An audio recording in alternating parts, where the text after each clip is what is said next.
മലപ്പുറം നഗരസഭാ പ്രദേശത്തെ ഓട്ടോറിക്ഷ തൊഴിലാളികളുടെ ശ്രദ്ധയ്ക്ക്. ഞാൻ മുജീബ് കാടരി, മലപ്പുറം നഗരസഭാ ചെയർമാൻ. നമ്മുടെ നഗരസഭാ പ്രദേശത്തെ ഓട്ടോറിക്ഷ തൊഴിലാളികളുടെ വർഷങ്ങളായിട്ടുള്ള ഒരു പ്രശ്നമായിരുന്നു നഗരസഭാ പ്രദേശത്തുള്ള ഓട്ടോറിക്ഷകൾക്ക് നഗരസഭയിൽ തന്നെ പെർമിറ്റ് ഹാൾട്ടിംഗ് സ്റ്റേഷൻ അനുവദിക്കുക എന്നുള്ളത്. ഈ പ്രശ്നത്തിന് നഗരസഭ ട്രാൻസ്പോർട്ട് ഡിപ്പാർട്ട്മെന്റുമായി ചേർന്ന് നടത്തിയ നീണ്ട ചർച്ചകൾക്കൊടുവിൽ ശാശ്വതമായ പരിഹാരം കണ്ടിരിക്കുകയാണ്.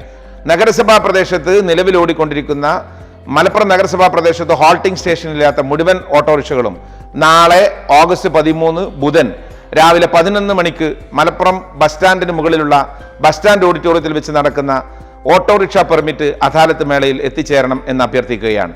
മുഴുവൻ ഓട്ടോറിക്ഷ തൊഴിലാളികളും അവരുടെ ആധാർ കാർഡിന്റെ കോപ്പിയും RC ബുക്കിന്റെ കോപ്പിയും ഉൾപ്പെടെയുള്ളവയുമായി വന്ന് ഈ അദാലത്തിൽ പങ്കെടുത്ത് വരും ദിവസങ്ങളിൽ തന്നെ നഗരസഭയിൽ നിങ്ങൾക്ക് ഓട്ടോറിക്ഷ ഓടിക്കുന്നതിന് വേണ്ടിയിട്ടുള്ള പെർമിറ്റ് കരസ്ഥമാക്കുന്ന പ്രക്രിയയിൽ ഭാഗവാക്കാകണം എന്ന് അഭ്യർത്ഥിക്കുകയാണ്.